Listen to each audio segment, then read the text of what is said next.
హల్లెలూయా. దేవుని యొక్క వాక్యాన్ని ధ్యానం చేసుకుందాం.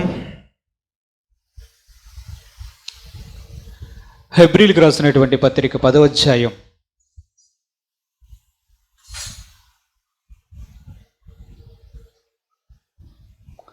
హెబ్రీలకు రాసినటువంటి పత్రిక 10వ అధ్యాయం 22వ వచనాన్ని చదువుకుందాం.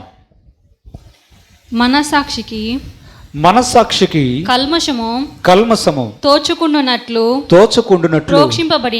ప్రోక్షింపబడిన హృదయములు గలవారమును నిర్మలమైన ఉదకముతో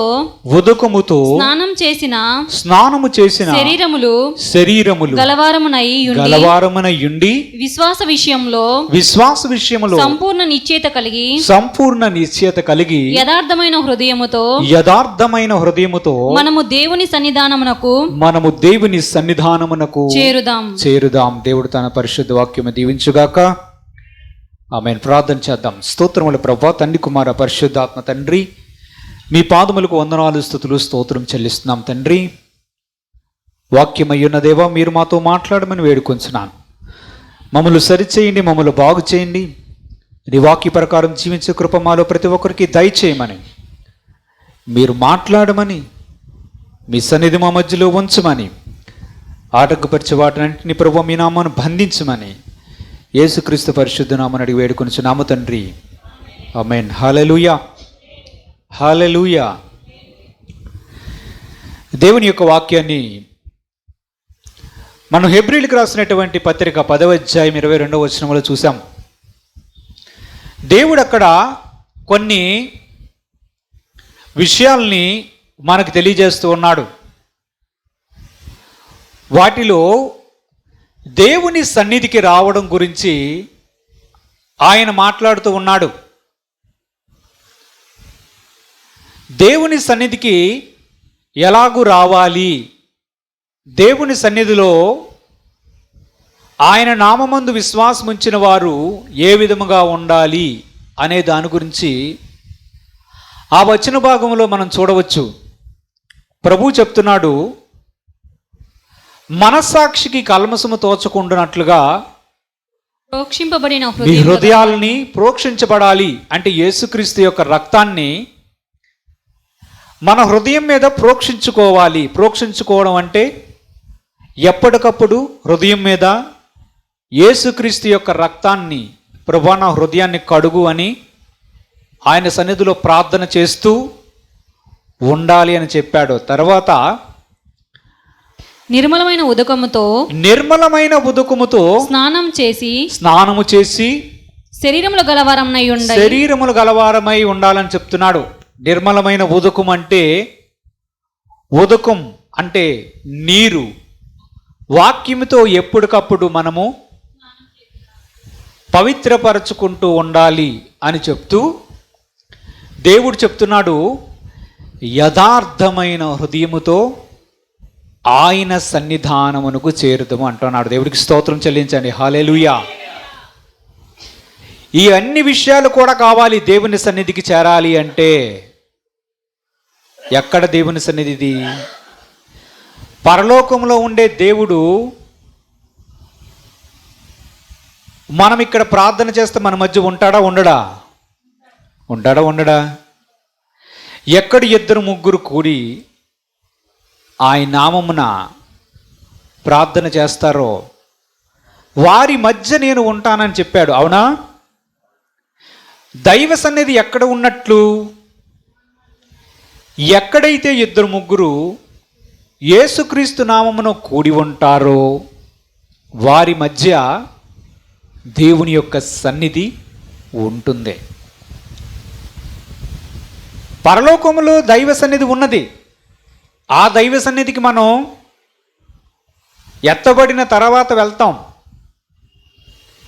కానీ భూమి మీద మనము అదే దేవుని యొక్క సన్నిధి భూమి మీద కూడా మనము అనుభవిస్తాం. ఆ సన్నిధి మనం ఇక్కడ కూడా పొందుతాము. మనమందరం దేవుని సన్నిధికి వస్తాం.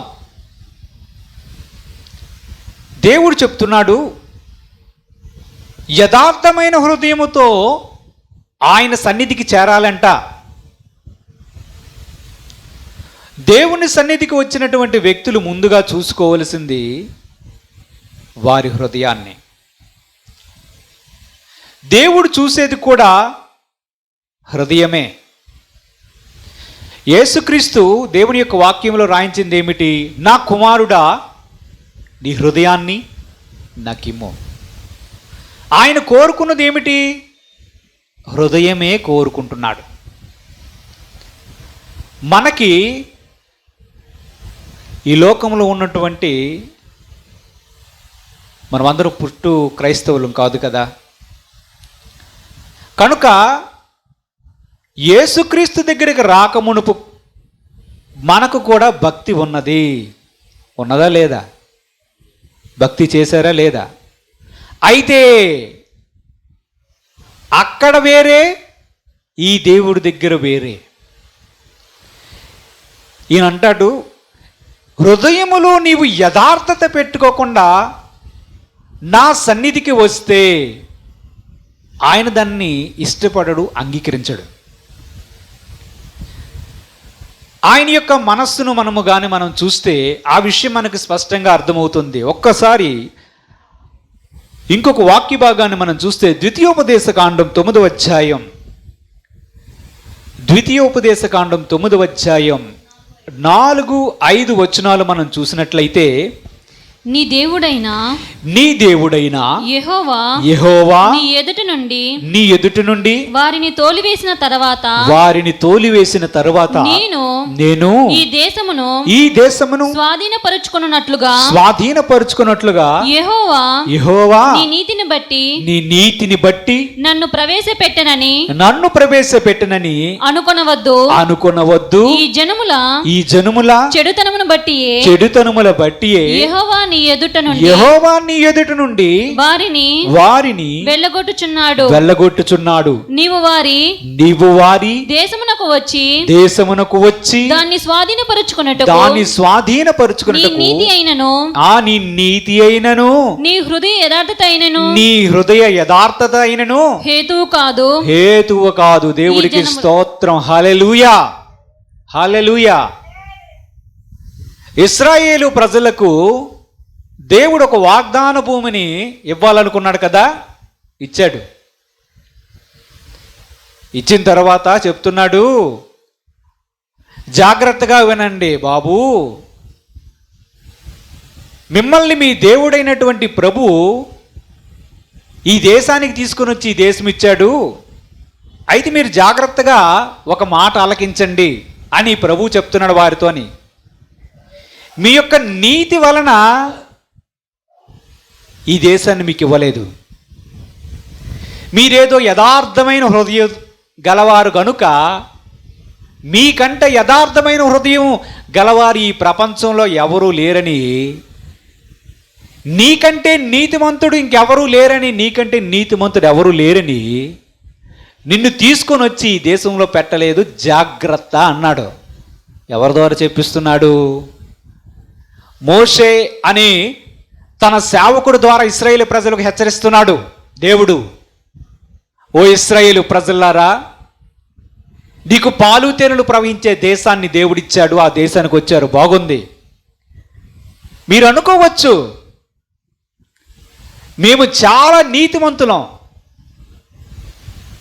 మా హృదయ యథార్థత ఈ భూలోకంలో ఉన్న వారికంటే చాలా మంచిది, గొప్పది. దేవుడు మా హృదయాన్ని పరిశీలించి, నేను చాలా యథార్థవంతుడిని గనుక నన్ను తీసుకొని వచ్చి ఈ దేశంలో పెట్టాడని కలలో కూడా నీవు అనుకోవద్దు, జాగ్రత్త అన్నాడు. ఎవరితో? ఇశ్రాయేలు ప్రజలతో అంటున్నాడు. దేవుడికి వేరే కారణం ఉంది. ఆ ప్రజలను వెళ్ళగొట్టడానికి కారణం దేవుడి దగ్గర ఉంది. ఆ దేవుని కారణం ఏంటి తెలుసా? వారి యొక్క అక్రమం దేవుని దృష్టికి చెడ్డగా ఉన్నందున వారిని వెళ్ళగొట్టాడు. అంతేగాని మన యొక్క నీతి యథార్థతను బట్టి దేవుడు ఇక్కడ ప్రవేశించలేదురా అబ్బాయి. ఓ అమ్మలారా వినండి అని చెప్పి మోషే అనే దేవుని యొక్క సేవకుడు, ప్రవక్త ఇశ్రాయేలు ప్రజలకు చెప్తున్నాడు. మనకి చదివిన వాక్య భాగాలు బట్టి ఒక విషయం అర్థమైపోవాలి. ఆయన చూసేది హృదయ యథార్థత. యథార్థత అంటే ఏమిటో? యథార్థత అంటే లోపట ఎలా ఉంటారో బయట అలాగే ఉంటారు. లోపల మనస్సు ఎలాగుంటుందో బయట అలాగే ఉంటుంది. అది యథార్థత. చదవబడిన వాక్య భాగం హెబ్రీయులకు రాసిన 10వ అధ్యాయం 22వ వచనంలో మనకు కనిపిస్తుంది. యథార్థంగా దేవుని సన్నిధికి చేరాలి. చాలా జాగ్రత్తగా మనం ఇది ఆలోచించాలి. కొన్నిసార్లు యథార్థత లేకపోయినప్పటికీ దేవుడు కృప చూపించి మనకి చాలా ఇస్తుంటాడు. చాలా వస్తుంటాయి మనకి. మనము తందాన అనడానికి హృదయమందు ఉప్పొంగడానికి లేదు. హృదయమందు మనం ఏ విషయంలో కూడా అతిశయించడానికి లేదు. దేవుడు కేవలము కృప చూపించి కొన్ని మనకి ఇచ్చాడు. మనము ఏ విషయంలో కూడా దేవుని ఎదుట అతిశయించడానికి దేవుడు అంగీకరించడు. ఏ విషయంలో కూడా దేవుడి దగ్గరికి వచ్చి ఇది నాకు ఉంది, ఇది నాకు వచ్చింది, లేదా ఇది నాకు కలిగింది, అక్కడ ఏదైనా పెట్టుకోండి. ఇది నాకు ఉంది, ఇది నాకు కలిగింది, ఇది నాకు వచ్చింది, దేవుడిచ్చాడని మనం చెప్పుకోవచ్చు, దేవుడిచ్చాడని మనం సాక్ష్యం చెప్పచ్చు. కానీ అది మన యథార్థమైన హృదయాన్ని బట్టి కాదు, అది మన యొక్క నీతిని బట్టి కాదు. క్రైస్తవులమైనటువంటి మనం ఈ విషయాన్ని గుర్తుపెట్టుకోవాలి. ఇశ్రాయేలు ప్రజలకు ఇచ్చాడు వాగ్దాన భూమి ఇచ్చాడు. అబ్రహాముకి ఇచ్చినటువంటి వాగ్దానాన్ని బట్టి ఆ రోజు ఆ కాలంలో ఆ ప్రజల యొక్క అతిక్రమాన్ని బట్టి వారిని వెళ్ళగొట్టాడు. అబ్రహాముకి ఇచ్చిన వాగ్దానాన్ని బట్టి వారిని తీసుకొని వెళ్ళి ఇశ్రాయేలు ప్రజలకు పెట్టాడు. కానీ ఇశ్రాయేలు ప్రజల కంటే బంగారు సొద్దులు ఎవరు లేరని వారిని తీసుకొని వెళ్ళి అక్కడ పెట్టలేదు. ప్రభు చెప్తున్నాడు ఇశ్రాయేలు ప్రజలకు, ఈరోజు మనకు కూడా చెప్తున్నాడు, మనకు ఏదైనా కలిగి ఉన్నదంటే, మనకు ఏదైనా ఉన్నదంటే అది యథార్థతను బట్టి కాదు. మన హృదయ యథార్థతను బట్టి మనకి ఏది దేవుడు ఇవ్వలేదని గుర్తుపెట్టుకోవాలి. మన యొక్క నీతి కాదు, మన యొక్క నీతి దేవుని దృష్టికి మురికి గుడ్డల వలె కనిపిస్తున్నాడు. దేవుడు చెప్తాడు మనకి ఏదైనా నీతి ఉందంటే అది కేవలం యేసుక్రీస్తు యొక్క ఆ యొక్క కల్వరి సిలువలో కార్చినటువంటి రక్తం మీద విశ్వాసం ఉంచి, నా ప్రభువా, నా దేవా, నీవు కల్వరి సిలువలో నా కోసం ప్రాణత్యాగం చేసేవు గనుక, ఆ రక్తాన్ని బట్టి నా పాపాన్ని కడిగేవు గనుక నాకు కొంచెము నీ రాజ్యములో చోటివు ప్రభువా అని మనము బ్రతిమలాడుకుంటే దొరికింది రక్షణ. ఆ రక్షణ కూడా ఉచితముగా వచ్చింది, ఆయన కృప వల్ల వచ్చింది. కానీ దానికి మనం చేసింది ఏ గుడ్డు లేదు. నిజానికి మనమందరము కూడా నరక పాత్రులం. నరకానికి వెళ్ళి యుగయుగములు అగ్నిలో కాలవలసిన వారం. మనకు ఏ నీతి లేదు, ఏ యథార్థమైనటువంటి హృదయం కూడా మనకు లేదు. మనం ఏ విషయంలో కూడా అతిశయించడానికి మన దగ్గర ఏదీ లేదని ఎప్పుడు గుర్తుపెట్టుకోవాలి. మనకున్నది ఏదైనా అది దేవుడు నా భక్తిని మెచ్చి ఇచ్చాడు అనుకుంటే వ్యర్థం, బుద్ధి తక్కువ పని అది. మనకున్నది ఏదైనా ఆయన కృప చూపించే ఇచ్చాడు, ఆయన దయ చూపించే ఇచ్చాడు. మనకంటే నీతిమంతులు లేరా? మనకంటే యథార్థవంతులు లేరా? మనకంటే క్రియల్లో నీతిమంతులు లేరా? మనకి ఇలా చెప్తే కోపం వస్తుంది. కానీ క్రైస్తవుల కంటే అన్యజనుల్లో చాలామంది యథార్థమైన హృదయం గలవారు ఉన్నారు. దేవుడు చెప్తున్నాడు, వారికి మీకు వ్యత్యాసం ఏమిటి? ఓ ఇశ్రాయేలు ప్రజలారా, జాగ్రత్తగా ఆలకించండి. మీ యొక్క నీతి బట్టి, నీ యొక్క యథార్థతను బట్టి నీకు దేవుడిచ్చాడు అనుకొని నీవు ఏ మాత్రము పొంగడానికి, నీకు అతిశయం పొందడానికి నీకు ఏ కారణము లేదు. కేవలం దేవుడు కృప చూపించి నిన్ను ఈ దేశంలో పెట్టాడు తెలుసా? దేవుడు చూస్తాడు రెండు విషయాలని, మనుషుల జీవితాల్లో రెండు విషయాలను చూస్తాడు. మొదటి చూసేది యథార్థమైన హృదయాన్ని. యథార్థమైన హృదయాన్ని కలిగి ఉండాలని దేవుడు కోరుకుంటాడు. దేవుడు పోనీలే అని మనల్ని చూసి చూడనడే, ఇదొక పురుగు, ఆమెకు పురుగు, నేను గట్టిగా మాట్లాడితే ఈ మిడత చచ్చిపోగలదు, నేను గట్టిగా కానీ కోపాట్లాడితే ఎందుకు వస్తారు, ఎందుకు వీళ్ళ పనికి వస్తారు, సరేలే అని చూచి చూడనట్లుగా దేవుడు మనల్ని చూస్తున్నాడు అనే విషయాన్ని గుర్తుపెట్టుకోవాలి. మనకు సర్వాధికారి, సర్వసృష్టికర్త అయినటువంటి యేసుక్రీస్తు ప్రభు ఉన్నాడు. ఆయనను తేలికగా తీసుకోవద్దు. ఆయన సన్నిధానమునికి వచ్చినప్పుడు, అంటే దేవుని మందిరానికి వచ్చినప్పుడు అని నేను మాట్లాడడం లేదు, వ్యక్తిగతంగా దేవుని సన్నిధికి చేరినప్పుడు, లేక కుటుంబముగా ప్రార్థన చేస్తున్నప్పుడు, లేదా సమాజముగా దేవుని ఆరాధిస్తున్నప్పుడు, సంఘముగా దేవుని ఆరాధిస్తున్నప్పుడు, లేదా కూటములకు వెళ్ళి దేవుని ఆరాధిస్తున్నప్పుడు తస్మాత్ జాగ్రత్త, దేవుడు యథార్థమైన హృదయాన్ని పరీక్షిస్తాడు. ఆయనకి తెలుసు, ఆయన అందరి హృదయాంతరంగములను పరిశీలించు దేవుడని ఆయనకి పేరు. దేవుడికి మహిమ. ఆయన పేరేంటి? హృదయాంతరంగములను పరిశీలించు యెహోవా. యేసుక్రీస్తుకు ఎవరి గురించి కూడా సాక్ష్యం ఇవ్వాల్సిన అవసరం లే, మన బతుకంతా తెలుసు ఆయనకి. ఇలాగ స్విచ్ నొక్కితే మొత్తం అంతా చరిత్ర అంతా వస్తుంది. మనుషులకు కనిపించే విధానాలు కనిపిస్తాయి, మనుషులకు కనిపించని అంతరంగమైనటువంటి హృదయంలో ఉన్నట్టు ప్రతి కపటమైన ఆలోచన, ప్రతి దుష్కార్యము, ప్రతి చెడ్డ ఆలోచన, ప్రతి దేవుని వ్యతిరేకమైనటువంటి క్రియా తలంపు, దేవుని శోధించేది, దేవుని గాయపరిచేది, ప్రతిదీ మన బతుకంతా కూడా దేవుడికి తెలుసనే విషయాన్ని మనం మర్చిపోకూడదు. దేవుడు యథార్థమైన హృదయాన్ని చూస్తాడు. మనకేదైనా కలిగి ఉన్నదంటే మనం యథార్థంగా ఉన్నామని నేను అనుకోకూడదు. ఏ పరిస్థితుల్లోనూ కలలో కూడా మనకి ఏదైనా దొరికిందంటే, మనకి ఏదైనా ఉన్నదంటే కేవలం ఆయన కృప చూపించాడు అంతే. కేవలం ఆయన కృప చూపించాడు అంతే.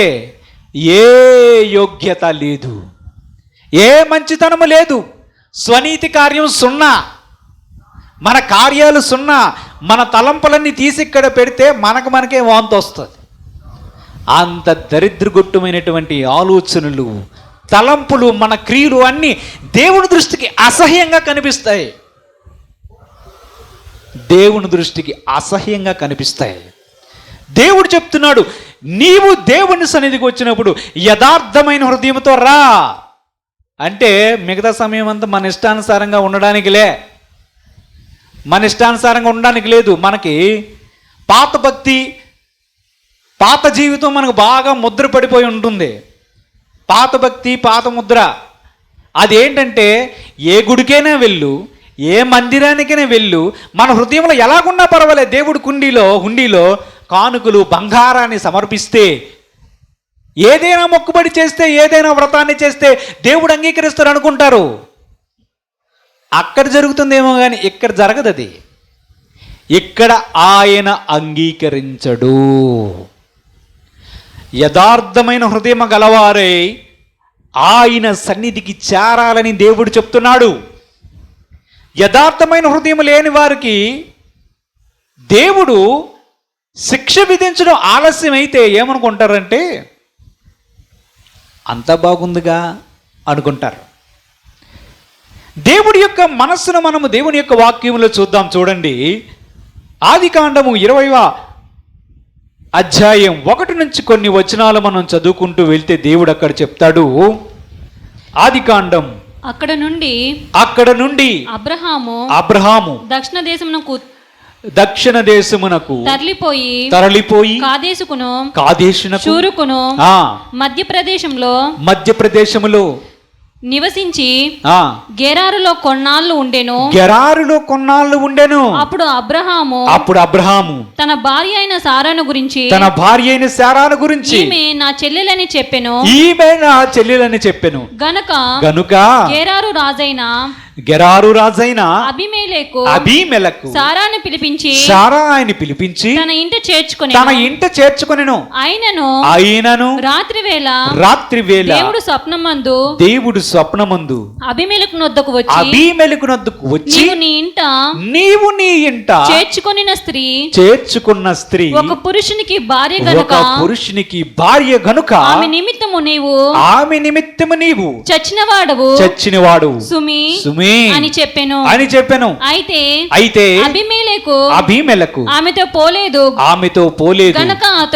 గనుక అతడు ప్రభువా ఇట్టి నీతిగల జనమును హతము చేయుదువా ఈమె నా చెల్లెలని అతడు నాతో చెప్పలేదా మరియు ఆమె కూడా అతడు నా అన్న అనెను. నేను చేతులతో ఏ దోషము చేయక యథార్థ హృదయముతో ఈ పని చేసి తిని అనెను. అందుకు దేవుడు అవును యథార్థ హృదయంతో దీన్ని చేసితవని నేను ఎరుగుదును. మరియు ఎవడికి స్తోత్రం. అబ్రహాము భార్య శారాయి, వీరిద్దరూ దేవుడు ఒక ప్రాంతంలో ఉండమని చెప్పినప్పుడు ఆ ప్రాంతంలో కరువు రావడం వలన పక్క దేశానికి వెళ్ళారు. ఆ ప్రాంతం గెరారు. ఏంటది? గెరారు. ఆ గెరారు దేశంలో ఒక రాజు ఉన్నాడు. ఆ రాజు పేరు అబీమెలెకు. ఈ అబీమెలెకు ఆ దేశానికి రాజు అయినప్పుడు అబ్రహాము భార్య సారాయి ఇంకా కొంతమంది వెళ్తూ ఉంటే అబ్రహాముకి భయం వేసిందట. అబ్రహాం వయసు అప్పుడు సుమారు 75 సంవత్సరాలు పైబడే. సారాయి యొక్క వయసు సుమారు 65 సంవత్సరాలు పైబడే. 60 సంవత్సరాలు పైబడి ఉన్న సారాయి చాలా అందంగా ఉండిందట.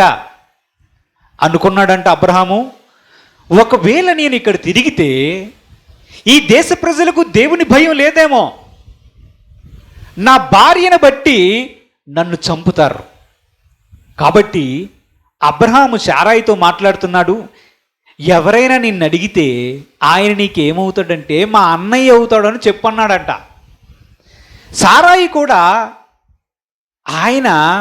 ఆవిడ నీకేమవుతుందని ఎవరైనా అడిగితే నా చెల్లెలు అవుతుందని చెప్పు, ఇద్దరం ఇలా మాట్లాడుకుందామని ఎవరు మాట్లాడుకున్నారు? భార్యాభర్తలు మాట్లాడుకున్నారు. దేవుడికి స్తోత్రం. మాట్లాడుకొని ఆ దేశంలో నివసిస్తుంటే ఎవరో తీసుకొని వెళ్ళి ఒక రిపోర్ట్ ఇచ్చారట, మన దేశానికి ఒక అందమైన ఆవిడ వచ్చింది. ఆవిడ వయసు ఎంత? 65 సంవత్సరాలు పైబడి వయసు. రాజు చూశాడు, గెరార దేశపు రాజు అబీమెలెకు చూసి ఈ 65 సంవత్సరాలు అయినటువంటి అందమైన ఆవిడ్ని తీసుకొని వెళ్ళి ఈవిడ్ని కూడా నా భార్యగా చేసుకుంటానని చెప్పి ఆ రాజు యొక్క గృహంలో పెట్టుకున్నాడు.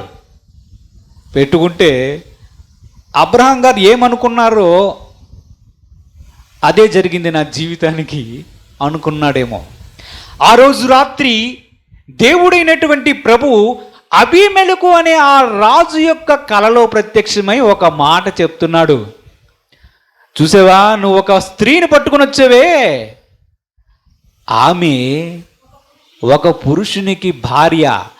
ఆమెను గాని నువ్వేమైనా ముట్టేవా తస్మాత్ జాగ్రత్త, చస్తావు, నీ ఇంటి వారు చస్తారు, జాగ్రత్త అన్నాడు. ఏమన్నాడు? చచ్చినవాడు సుమి అన్నాడు. ఉలిక్కిపడి లెగలే. అబీమెలెకు అనే ఒక రాజు అన్యుడు అని మనం అర్థం చేసుకోవచ్చు. ఎవడు? ఆ అన్యుడు దగ్గరికి వెళ్ళి సాక్షాత్తు దేవుడే అబ్రహాము సారాయి పక్షములు వెళ్ళి మాట్లాడుతూ ఉంటే, దేవా నీవు నీతిగల జన్మమయ్యా, నేను యథార్థమైన హృదయముతోనే, ఏమంటున్నాడు, యథార్థమైన హృదయముతోనే ఆమెను తీసుకొచ్చాను, కానీ ఆయన ఈవిడ నా చెల్లెని చెప్పింది. చెప్పాడా లేదా? ఈవిడ కూడా నా అన్నయ్య అని చెప్పింది. వాళ్ళ చెప్పడం బట్టి యథార్థమైన హృదయముతో నేను తీసుకుని వచ్చాను తప్ప నా చేతులతో ఏ దుష్కార్యం చేయలేదు కదా ప్రభువా, మా జనమంతా కూడా నీతిగల జనం, మమ్మల్ని నాశనం చేస్తావా అని దేవుడితో మాట్లాడుతున్నాడు. ఎవరు? గెరారు దేశపు రాజు అయినటువంటి అబీమెలెకు. అప్పుడు ప్రభు అయిన దేవుడిచ్చినటువంటి సమాధానాన్ని మనం చూద్దాం. అప్పుడు ప్రభు ఏం చెప్తున్నాడు? అవును, యథార్థ హృదయముతో దీన్ని చేసితివని నేను ఎరుగుదును అన్నాడు. ఒకసారి ఆలోచన చేయండి. దేవుడు ఎవరితో మాట్లాడుతున్నాడు? అబీమెలెకుతో మాట్లాడుతున్నాడు. అబీమెలెకు దేవుని ఎరిగినవాడా? ఎరిగినవాడు కాదనే మనకు అర్థమవుతుంది. దేవుడు ఎక్కడ ఏం చూస్తున్నాడు? యథార్థమైన హృదయముతో నేను చేశాను ప్రభువా, నేను ఏ దుష్కార్యము చేయలేదు, నాలో ఏ కపటమైనటువంటి ఆలోచనతో నేను చేయలేదని అబీమెలెకు చెప్పాడు. చూడండి, అన్యుడు రాజు దేవుని యొక్క సన్నిధానములో ఆయన చెప్తున్నటువంటి సమాధానాన్ని చూడండి. నేను యథార్థ హృదయంతో చేశాను ప్రభు అంటే దేవుడు దానికి సాక్ష్యం పలుకుతున్నాడు. అవును, నీవు యథార్థ హృదయంతోనే చేశావని చెప్తున్నాడు. దేవుడు ఏం చూస్తున్నట్టు? దేవుడు ఏం కోరుకుంటున్నట్టు? యథార్థ హృదయంతో చేశాడు గనుక అబీమెలెకు ఆ గెరార్ రాజ్యం బతికింది ఆ రోజు. అన్యులలోనైనా మనం యథార్థ హృదయాన్ని చూడగలుగుతున్నాం. అవునా కాదా? దేవుడు మనల్ని ఒకవేళ ఏ విషయంలో నన్ను ప్రశ్నిస్తే, ప్రభువా నాలో యథార్థత ద్వారానే నేను ఇది చేశానని ధైర్యంగా మనం చెప్పగలమా?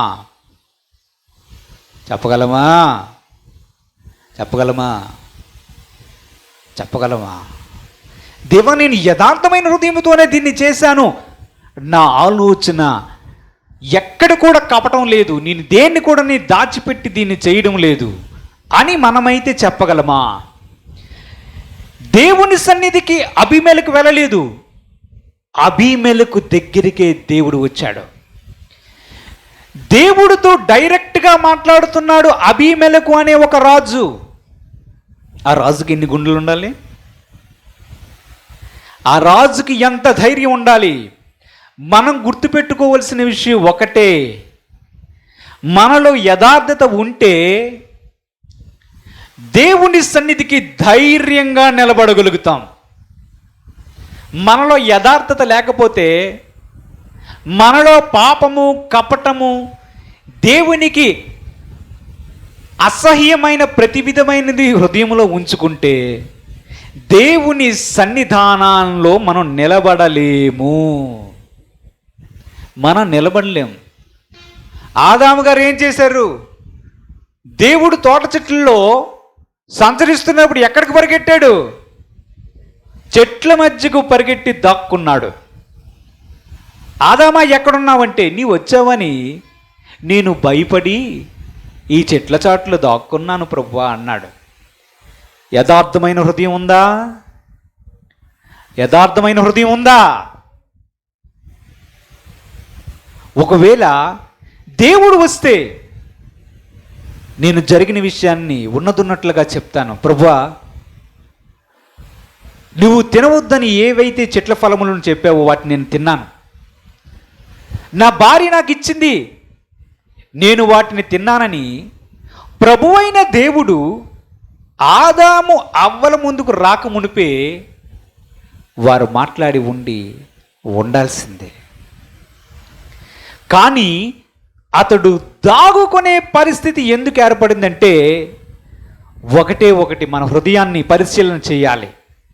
మన హృదయంలో పాపము ఉన్నట్లయితే, మన హృదయంలో యథార్థత లేకపోతే దేవుని యొక్క సన్నిధానానికి రావడానికి భయపడతాము. అలా ఉండి కూడా ఎలా? కపటమైన హృదయముతోనూ యథార్థత లేకుండా కూడా దేవుని సన్నిధికి వచ్చే అవకాశం ఉందా లేదా? ఉంటుంది. ఎందుకంటే మనకి పాతకాలపు యొక్క భక్తి అలవాటు మన మెదడులో నివసిస్తూ ఉంటుంది. ఎందుకంటే అక్కడ ఎవరు ఖండించరు. అక్కడ దేవుడు ఖండించేవాడు కాదు. ఇక్కడైతే దేవుడు ఖండిస్తాడు. దేవుడు దానిని సహించడు. ఎంత మాత్రము దానిని అస్సలు సహించడు. ఆయన సహించే వ్యక్తి కాదు అని మనకి క్రైస్తవులకి తెలుసా తెలీదా? తెలుసా తెలీదా? తెలుసా తెలీదా? ఆయన యథార్థమైనటువంటి హృదయం గలవారిని ఇష్టపడతాడని, హృదయాంతరంగములను పరిశీలించే దేవుడని మనకి తెలిసినప్పటికీ దేవుడి దగ్గరికి అబీమెలెకు కంటే మరింత ధైర్యంగా మనం వెళ్తున్నాం. ఏంటది? అబీమెలెకున్న ధైర్యం కంటే మన ధైర్యం చాలా ఎక్కువ. అబీమెలెకు గుండె మీద చెయ్యేసి కలలోనైనా మాట్లాడగలడు, దేవా నా హృదయమందు ఏ దోషము లేదు, దేవా నా హృదయమందు యథార్థత ఉంది, నేను ధైర్యంగా నీ దగ్గరికి వస్తా, మాట్లాడుతా అనే ధైర్యం అబీమెలెకు ఉంది, కానీ క్రైస్తవులకు లేదు. అర్థమైందో లేదు? ఎందుకేట్లేదు? ధైర్యం ఉన్నది, యథార్థత లేదు. చూడండి మన యొక్క జీవితాలు దేవుడు ముందుగానే రాయించి ఉంచాడు. ఎలాంటి మనుషులేమో మనం చూద్దాం. అపోస్తుల కార్యములు 5వ అధ్యాయం 1 నుంచి కొన్ని వచనాలు చదువుకుందాం. అపోస్తుల కార్యములు 5వ అధ్యాయం 1 నుంచి కొన్ని వచనాలు. అననీయ అను ఒక మనుషుడు తన భార్య అయిన సఫీరాతో ఏకమై పొలమమ్మెను. భార్య ఎరుకనే వాడు దాని వెలలో కొంత దాచుకొని కొంత తెచ్చి అపోస్తలుల పాదముల యొద్ద పెట్టెను. అప్పుడు పేతురు అననీయ నీ భూమి వెలలో కొంత దాచుకొని పరిశుద్ధాత్మను మోసపుచ్చుటకు సాతాను ఎందుకు నీ హృదయమును ప్రేరేపించెను. అది నీ యొద్ద ఉన్నప్పుడు నీదే కదా అమ్మిన పిమ్మట అది నీ వశమై ఉండలేదా? ఎందుకు ఈ సంగతి నీ హృదయములో ఉద్దేశించుకున్నావు. నీవు మనుషులతో కాదు దేవునితోనే అబద్ధమాడితవని వానితో చెప్పెను. అననీయ ఈ మాటలు వినుచునే పడి ప్రాణం విడువగా వినిన వారందరికి మిగుల భయం కలిగెను. అప్పుడు పడుచువారు లేచి వానిని బట్టతో చుట్టి మోసుకొని పోయి పాతి పెట్టిరి. ఇంచుమించు 3 గంటల సేపటికి వాని భార్య జరిగినది ఎరుగక లోపలికి వచ్చెను. అప్పుడు పేతురు మీరు ఆ భూమిని ఇంతకే అమ్మితిరా నాతో చెప్పుమని అనెను. అందుకు ఆమె అవును ఇంతకే అని చెప్పెను. అందుకు పేతురు ప్రభు యొక్క ఆత్మను శోధించుటకు మీరెందుకు ఏకీభవించితిరి? ఇదిగో నీ పెనిమిటిని పాతిపెట్టిన వారి పాదములు వాకిటనే ఉన్నవి. వారు నిన్నును మోసుకొని పోదురని ఆమెతో చెప్పెను. వెంటనే ఆమె అతని పాదముల యొద్ద పడి ప్రాణం విడిచెను. ఆ పడుచువారు లోపలికి వచ్చి ఆమె చనిపోయినదని చూచి ఆమెను మోసుకొని పోయి పెనిమిటి యొద్ద పాతి పెట్టిరి. దేవుడికి స్తోత్రం. హల్లెలూయా. అననీయ సప్పీరా అని ఇద్దరున్నారు. వీళ్ళిద్దరు కూడా భార్య భర్తలు. ఎవరిల్లు? అననీయ సప్పీర ఇద్దరు భార్య భర్తలు. ఆదిమ సంఘములో ప్రజలు వారికి ఉన్నటువంటి ఆస్తులు నమ్మి అపొస్తలుల పాదముల వద్ద పెడితే సంఘమంతా ఒకే దగ్గర ఉండి ఒకే వంట ఒకే చోట దేవుణ్ణి స్తుతించుకుంటూ ఆరాధించుకుంటూ ఆహారాన్ని తింటూ దేవుని పనిలో ఉండేవారు. అందరూ అలాగమ్మి ఇస్తుంటే అననీయ సప్పీర అనే ఇద్దరు భార్య భర్తలు, వీరెవరిల్లు? క్రైస్తవులు. ఎవరిల్లు? క్రైస్తవులు అంటే మనమే. వీళ్ళిద్దరు కూడా మాట్లాడుకున్నారంట. పొలాన్ని అమ్మారు. పొలాన్ని అమ్మితే అర్థమవుతుందా దాదా? పొలం అమ్మి ఉదాహరణకు ఒక 10 లక్షలు వచ్చింది అనుకుందాం. 10 లక్షలు వస్తే ఇంటి దగ్గర 5 లక్షలు జాగ్రత్తగా పెట్టి ఇద్దరు మాట్లాడుకొని నువ్వు ముందెళ్ళు, పాస్టర్ పేతురు గారు అక్కడ ఉన్నారు, మనల్ని అడుగుతాడు. ఎవరు? పాస్టర్ పేతురు గారు. ఆయన కనిపిస్తాడు వీళ్ళకి. పాస్టర్ పేతురు గారు ఉన్నారు అక్కడ, ఆయన మన అడుగుతాడు. ఇద్దరు ఒకసారి వెళ్ళామనుకో, నా మాట అయినా పొరపాటు అవ్వచ్చు, నీ మాట అయినా పొరపాటు అవ్వచ్చు. నువ్వు 5 అనొచ్చు, నేను 7 అనొచ్చు. కాబట్టి ఇద్దరం ఒక పని చేద్దాం. 5 ఆన్సర్ ఎంత? 5. ఇంతకైనా? అంతకే. నువ్వు చెప్పు. ఒకేసారి వెళ్ళిపోతే మొహాల ఎక్స్ప్రెషన్లు పెట్టేనా ఆ పాస్టర్ పేతురు గారు పట్టేవచ్చు. నువ్వు ముందు వెళ్ళవయ్యా, నేను 3 గంటల తర్వాత వస్తా, చర్చికి లేట్గా వస్తాను, నేను వచ్చి ఆడల్లో కూర్చుని పోతాను, నువ్వు వచ్చి మగవాళ్ళు జాయిన్ అయిపోదు, డబ్బులు ఇచ్చేది ఈ 5 లక్షలు ఉండిపోతే మనం దేనికో ఉపయోగించుకోవచ్చు అని అనుకున్నారట. 5 లక్షలు 10 లక్షలు లేదులే. మాట్లాడుకొని ముందు భర్త గారు వచ్చారు. అసలు వీళ్ళు క్రైస్తవులేనా?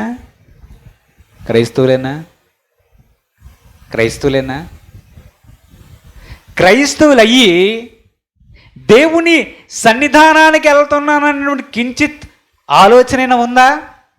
వచ్చి పేతురు గారి దగ్గరికి వచ్చి పాదాల దగ్గర, అపోస్తుల పాదాల దగ్గర పెడితే పేతురు గారు దేవుని యొక్క ఆత్మ చేత మాట్లాడుతూ అడుగుతున్నారు. ఏమయ్యా, ఏంటిది? అయ్యా, పొలం అమ్మాము, డబ్బులు వచ్చాయి, ఆ డబ్బులు తీసుకుని వచ్చి ఇగో దేవుని సన్నిధానానికి తీసుకొని రావాలని అందరూ తీసుకొచ్చారుగా, మేము కూడా తీసుకొచ్చామని చెప్పి పెట్టారు. పేతురు గారు అడుగుతున్నారు, నీ పొలము ఇంతకే అమ్మావా? అవునయ్యా. రెండు సార్లు అడిగాడు, 3 సార్లు అడిగాడు. ఒక్కసారే, నీ పొలాన్ని ఇంతకే అమ్మావా? అంతకే అమ్మానయ్యా. ఎలా కనిపిస్తున్నాను నీకు? నేను ఎలా కనిపిస్తున్నాను? నువ్వు నన్ను మోసం చేయాలనుకుంటున్నావు. నీ హృదయ యథార్థత ఏది? దేవుడు నీ డబ్బులు బట్టి పరిచర్య నడిపిస్తున్నాడు అనుకుంటున్నావా? నువ్వు డబ్బులు ఇస్తే కానీ వీళ్ళందరికీ తిండి దొరకదు అనుకుంటున్నావా? నీ డబ్బుల కోసము దేవుడు రక్తాన్ని కార్చాడు అనుకుంటున్నావా? డబ్బులతో పరిచర్య జరుగుతుంది అనుకుంటున్నావా? ఎంతకమ్మావు? ఎంతకైనా అమ్మావు? అంతకే అమ్మానండి అయ్యా. నీవు దేవుని యొక్క పరిశుద్ధాత్మను మోసపుచ్చడానికి సాతాను నీ హృదయాన్ని ప్రేరేపించిందన్న విషయం తెలుసా మిస్టర్ అననీయ?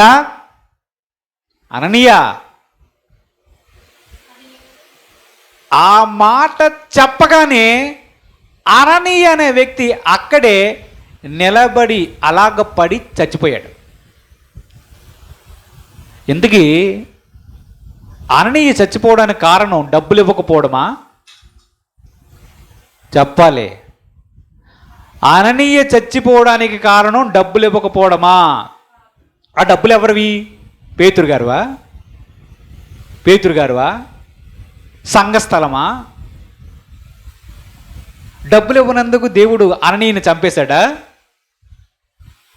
డబ్బులు దాచుకున్నందుకు అననీయ చచ్చిపోయాడా? దేవుని యొక్క మనస్సుని ఎరగాలి. అందుకే చెప్తున్నాను, అభిమెలకుకైనా యథార్థత ఉంది కానీ అననీయకు యథార్థతే లేదు. అన్ని జనులకైనా యథార్థత కనిపిస్తుంది కానీ క్రైస్తవుల్లో చాలామంది మనం సిగ్గుపడవలసిన విషయం ఏంటి తెలుసా? అస్సలు యథార్థత ఉండదు. మనల్ని ఎలా వస్తాం తెలుసా? మనం అనుకుంటాం, మనం ఊహించుకుంటాం, నాకు దేవుడు దీవించాడు, ఆశీర్వదించాడు అనుకుంటాం. అందుకే మనం చదివాం ద్వితీయోపదేశకాండ. ఎందుకు చదివామనుకుంటున్నావు? ఒరే పిచ్చివాడా, పిచ్చిదానా, ఇవన్నీ వచ్చాయంటే నువ్వు భక్తి గలదానమని ఇచ్చాడు అనుకుంటున్నావా? నువ్వు యథార్థమైన హృదయం గలదానమని, గలవాడవని నీకు ఇచ్చాడు అనుకుంటున్నావా? యథార్థతను బట్టి ఇవన్నీ రావడం లేదు. మనము గుర్తించుకోవాల్సింది యథార్థతను బట్టి మనకు దేవుడు ఏమి ఇవ్వడు. మనకున్నవన్నీ మన యథార్థతను బట్టి కాదు. దేవుడు యథార్థమైన హృదయం ఉంటే చూసి సంతోషించాడు, ఇంకా ఆశీర్వదిస్తాడు, ఇంకా ఆశీర్వదిస్తాడు, ఇంకా ఇస్తాడేమో. కానీ హృదయ యథార్థత లేకుండా దేవుని సన్నిధికి వచ్చిన అననీయను చూడండి. ఆ అననీయ ప్రెస్లో మనల్ని పెట్టుకోండి. సేమ్ అననీయ ఎలాగో మనము అలాగే. ఆ సప్పీరా గారు కూడా నీ 3 గంటల తర్వాత ఇద్దరు గూడిపుటాన్ని వేసుకున్నారు కదా. 3 గంటల తర్వాత వస్తా, 3 గంటల తర్వాత అందరికీ తెలిసిపోద్ది కదా. 3 గంటల తర్వాత వచ్చింది అమ్మగారు. ఎవరు? సప్పీరా. ఈవిడు కూడా అతి యథార్థపరురాలు. వచ్చి పేతురు గారు మాట్లాడుతున్నారు, ఏమ్మా మీ ఆయన గారు డబ్బులు తీసుకుని వచ్చారు, పొలాన్ని అమ్మారట కదా. అవునయ్యా అమ్మేమయ్యా. ఎంతకు అమ్మారు? మా ఆయనది చెప్పు. అంతకే అమ్మేమయ్యా. అలాగా. మీ భార్య భర్తలు ఇద్దరూ కలిసి ఎవరిని మోసపరుద్దాం అనుకుంటున్నారు? ఇక్కడ మనుషులు మోసపరుతారేమో కానీ దేవుడు హృదయాంతరంగములను పరిశీలించేవాడని తెలియదా? నీకు విషయం చెప్పనా? మీ ఆయన ఆల్రెడీ చచ్చారు. ఆ పడుచు వాళ్ళు సమాధి కార్యక్రమంలో అతన్ని పాతి పెట్టారు.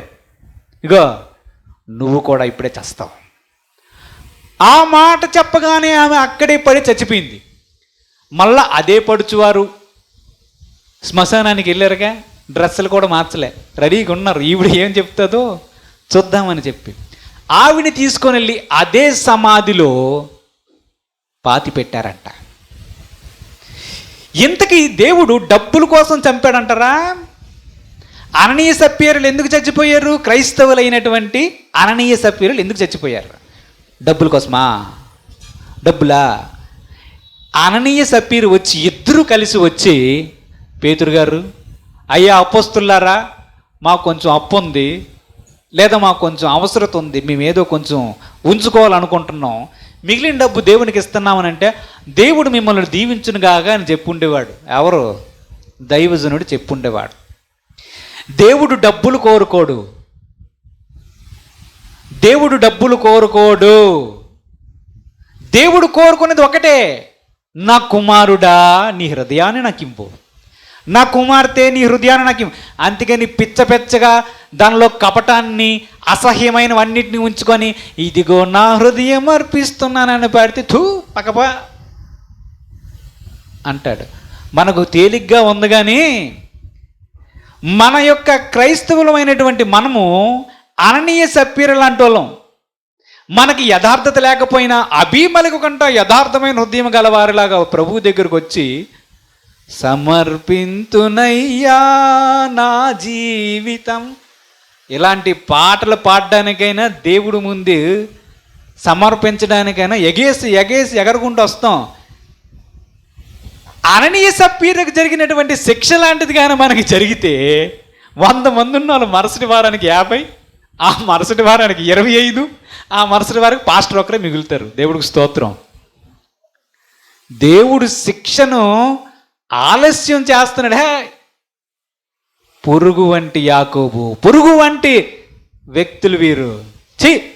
ఊపిరి అంతలోనే కనిపిస్తారు, అంతలో మాయమైపోతారు అని చెప్పి, సర్లే ఈయన బతకని ఈమెను బతకని అని వదిలేస్తున్నాడు. కానీ మన జీవిత చరిత్ర కానీ పైనుంచి కిందకి స్కానింగ్లు చేస్తే మన హృదయ యథార్థత 100 మార్కులు చూసుకుంటే కనీసం 10 మార్కులు కూడా రావు. కానీ మనకి ఎలాంటి ఉప్పొంగు? అభిమలికు కంటే యథార్థవంతురాలని నేను అనే షోయింగ్ మనం ఇస్తాం. కానీ మన దేవుడి యొక్క పేరేంటో గుర్తుపెట్టుకోవాలి. హృదయాంతరంగమును పరిశీలించు యెహోవా అని ఆయనకు పేరు. అననీయ సప్పీరకు జరిగినటువంటి శిక్ష లాంటిది కాకపోయినా అలాంటి కఠినమైన తీర్పు ఒకవేళ కానీ దేవుడు ఇస్తే దేవుని సన్నిధానానికి వస్తామా? ఉంటామా? దేవుడు చూసేది యథార్థత. అననీయ సప్పీరాలో దేవుడు చూస్తుంది ఏమిటంటే, అరే యథార్థంగా చెప్తారేమో, పోనీ కనీసం సప్పీర వచ్చి అయ్యా అది మిద్దరం కలిసి ఇలా మాట్లాడుకున్నామయ్యా, పొరపాటు అయిపోయింది, ఇన్ని లక్షలకు అమ్మాము, ఒక కొంచెం లక్షలు తీసి కొంచెం పక్క పెట్టాము మా పిల్లడు పెళ్ళికి, కొంచెం పొరపాటుగా మా ఆయన అలా తెచ్చాడు కానీ ఎక్కడున్నాడు అని చూసి ఏమయ్యా అననయ్యా అని పిలుచుంటుందేమో అంతమంది జనాభాలో, ఇంకేమననయ్యా అని చెప్పి పొరపాటు అయిపోయిందయ్యా, మేము కొంచెం కావాలని ఉంచుకున్నాం, మిగతాదంటే సరేనేమో నీ యథార్థతను బట్టి దేవుడు దీవిస్తాడు అని చెప్పి పలుకుండేవాడు దేవుని యొక్క సేవకుడు. అబీమెలెకును చూడండి, అననీయను చూడండి. అబీమెలెకును చూడండి, సప్పీరను చూడండి. దేవుడు కోరుకున్నది యథార్థమైన హృదయంతో ఆయన సన్నిధానానికి రావడం. ఒక్క విషయాన్ని మనం ఫైనల్గా గుర్తుపెట్టుకోవాలి, మనకి ఏదైనా ఉన్నదంటే, మనకి ఏదైనా కలిగి ఉన్నదంటే, మన పరిస్థితి బాగున్నదంటే దేవుడు కనికరిస్తున్నాడు, కృప చూపిస్తున్నాడు అని అర్థం. అంతేగాని మన యథార్థతను బట్టి ఓ అని చెప్పి అక్కడికి ఎక్కడికో వెళ్ళిపోయామని అనుకోవడానికి కలలో కూడా ధైర్యం చెయ్యవద్దు. అబీమెలెకు చేశాడు, యథార్థమైన హృదయం ఉంది కనుక. మన హృదయం యథార్థమైనదైతే అబీమెలెకులాగా ధైర్యంగా దేవుని సన్నిధానంలోనికి మనం కూడా వెళ్ళి మాట్లాడగలం. ప్రభువా, పలానా వ్యక్తి నా మీద ఇలాగ మాట్లాడుతున్నాడు, పలానా వ్యక్తి నా మీద ఇలాగ చెప్తున్నాడు, నా హృదయం నీ వెరుగుదువు, నా మనస్సుని వెరుగుదువు, నాలో ఏ కపటము లేదని నీకు తెలుసు అని మనం చెప్పగలం. మనం చూస్తేనే తుర్రుమని పారిపోవడమే, వెనక్కి తిరిగి కూడా చూడలేం. మన అతిశయం, మన ఆలోచనలు అన్నీ కూడా అబీమెలెకు కంటే అత్యున్నతమైనవి. ఎవరికంటే? అబీమెలెకు కంటే అత్యున్నతం. అబీమెలెకు కంటే యథార్థం. కల్లో కూడా చెప్పాడు, మనం కల్లో కాదు కదా, దేవుడు ఎదురుకొచ్చి నిలబడినా సరే ఇక్కడి నుంచి ఎటో పారిపోతాం. అది మన యథార్థత. ఎందుకు ఇప్పుడు క్రైస్తవుడు అననీయ సప్పీరాలు గొప్ప అంటారా, అబీమెలెకు గొప్ప అంటారా? నన్ను అడిగితే క్రైస్తవులుగా మారి అబద్ధమాడి యథార్థత లేని అననీయ సప్పీర కంటే ఆ అబీమెలెకు 100 రెట్లు బెటరు. అందుకే చెప్తున్నా, అందుకే మన వాక్యం ధ్యానిస్తున్నాం. దేవుడు చెప్తున్నాడు, దేవుడు ఒక విషయాన్ని చెప్తున్నాడు. ఏం చెప్తున్నాడు? ఓ ఇశ్రాయేలు ప్రజలారా, ఈ దేశాన్ని మీకు ఇచ్చాడంటే నీ నీతిని బట్టి ఇచ్చాడని ఓ ఎగిరెగిరి పడకు. నీ హృదయ యథార్థతను బట్టి ఈ పాలుతేన్లు ప్రవహించే దేశాన్ని మొత్తం ఇచ్చాడని చెప్పి నువ్వేమనుకోవద్దు. కేవలం ఆయన కృప చూపించాడు, కేవలం ఆయన దయ చూపించాడు. మిగిలినదంతా మన బ్రతుకంతా పెద్ద సున్నా. అసలు దేవుడు కోరుకునేది యథార్థమైన హృదయాన్నే. ఒక్క విషయాన్ని చివరిగా ఆలోచన చేద్దాం. మనకు నీతి కావాలనుకోండి, ఏంటది? గుర్తుపెట్టుకోవాలి, యథార్థత వేరే, నీతి వేరే. ఏంటది? యథార్థత వేరే, నీతి వేరే.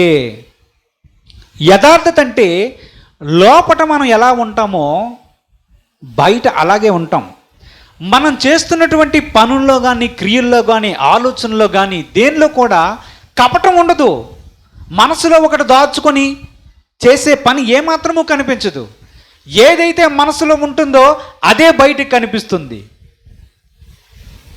ఈ కపటాన్ని దాచుకునే బుద్ధి సైతాను బుద్ధి, నెంబర్ 1 సైతాను బుద్ధి.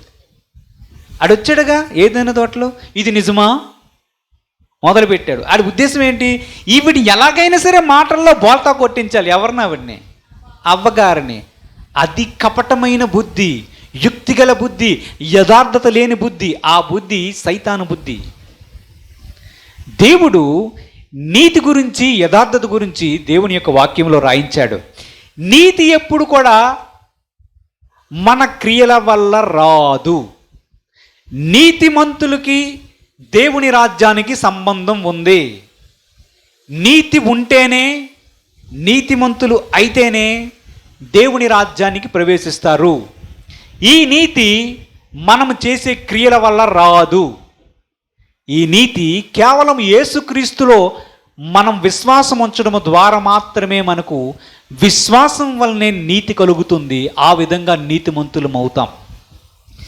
యథార్థత అనేది మనము చేసే ఆ పనులు బట్టి ఆ వ్యక్తి యథార్థపరుడా, ఆ వ్యక్తి యథార్థపరురాలా కాదా అనేది కనిపిస్తూ ఉంటుంది.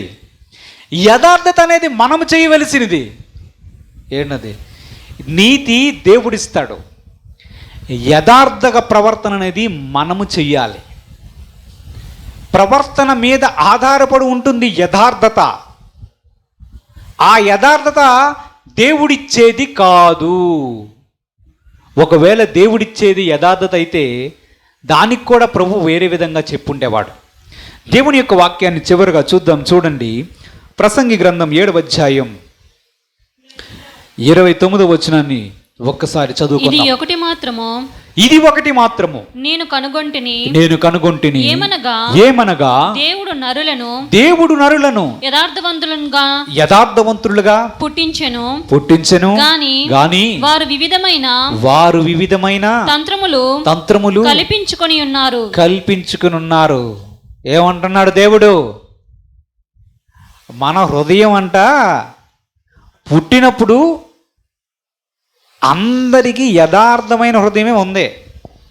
నీకు నాకు ఆమెకి అందరికీ యథార్థమైన హృదయం ఉందంట. నీతి ఉందా? నీతి లేదు. ఎందుకంటే పాప స్వభావంతో పుట్టడం ద్వారా మనలో నీతి లేదు.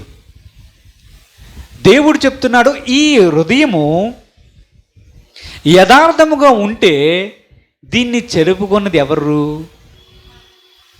ఎవరు మట్టుకు వారే చెరుపుకొని తంత్రములు అంటే కపటమైన ఆలోచనలు, దురాలోచనలు, అన్ని దేవునికి వ్యతిరేకమైన ఆలోచనలు కల్పించుకొని ఆ హృదయాన్ని కుయుక్తిగా మార్చుకొని దాన్ని యథార్థత నుంచి తప్పించుకున్నారు అని దేవుడి యొక్క వాక్యం సెలవిస్తుంది. దీనికి కారణం ఎవరు మట్టుకు వారే అవుతారు. అందుకే దేవుడు చెప్తున్నాడు, దీన్ని తొలగించుకోవాలి సుమా. అందుకే చివరగా మనం చూస్తాం. చూడండి, హెబ్రీయులకు రాసిన పత్రిక 10వ అధ్యాయం 22వ వచనంలో దేవుడు ఏం చెప్తున్నాడు? మనస్సాక్షికి చివరి వచనాలు చూస్తే యథార్థమైన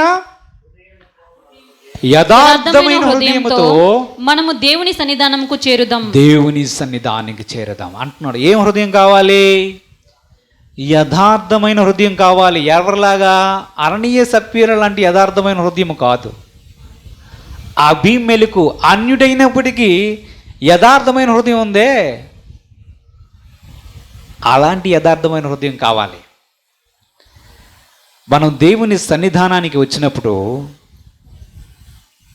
మనకున్న పాత అలవాట్లు, ఆచారాలు కొన్ని ఉంటాయి. దాని ద్వారా ఏమిటంటే ఈ దేవుడి దగ్గరికి వెళ్ళి కూడా మామూలుగా వెళ్ళి ఆ గుడిలో వెళ్ళి ఒక 10 రూపాయల కానుకేసి హల్లెలూయా హల్లెలూయా అని 2 సార్లు అనేసి చెప్పిన వాక్యాన్ని ఒక పావుగంట వినేసి ఈ రోజుకి అయిపోయింది అంతే ఆమేన్ అని చెప్పి వెళ్ళిపోతే అయిపోతుంది అనుకోవడానికి యేసుక్రీస్తు దగ్గర కుదరదంటే కుదరదు, కుదరదంటే కుదరదు, కుదరదంటే కుదరదు అంతే. యథార్థమైన హృదయం కావాలని చూస్తూనే ఉంటాడు. అరణీయ సప్పీరకు వచ్చినటువంటి శిక్ష అలాంటిది కాకపోయినా ఇంకోలాంటి శిక్ష మనకు రాకపోవడం వలన మనకి పర్వాలేదులే అని అనుకుంటాం. కానీ దేవుడు ఏం చెప్తున్నాడంటే యథార్థమైన హృదయంతో దేవుని సన్నిధానికి రావాలి. అసలు దేవుడు అంటే భయమే లేదు ఎవరికి? ముఖ్యంగా మనకే ఉండదు భయం. ఎవరికి ఉండదు? మనమంటే ఎవరు? క్రైస్తవులకే భయం ఉండదు. ఇంకా అభిమేలిగానే ఎలా కల్లో వణుకుంటాడేమో. కానీ అరణీయ సప్పీరు అయితే ఏంది అని వచ్చుంటారు నాకు తెలిసి. దేవుడు శిక్షించక మునిపే, దేవుడు కోప్పడక మునిపే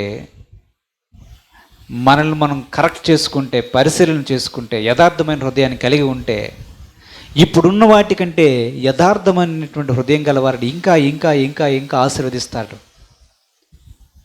దేవుని సన్నిధానికి వచ్చినప్పుడు ముందు మనము వ్యక్తిగత జీవితంలో యథార్థత ఉందో లేదో పరిశీలన చేసుకొని ఎప్పుడు ధైర్యంగా ఆయన ముందుకు వచ్చే విధంగా మనము ఆయన సన్నిధిలో సిద్ధపరచుకుందాం. దేవుడు తన పరిశుద్ధ వాక్యం దీవించుగాక.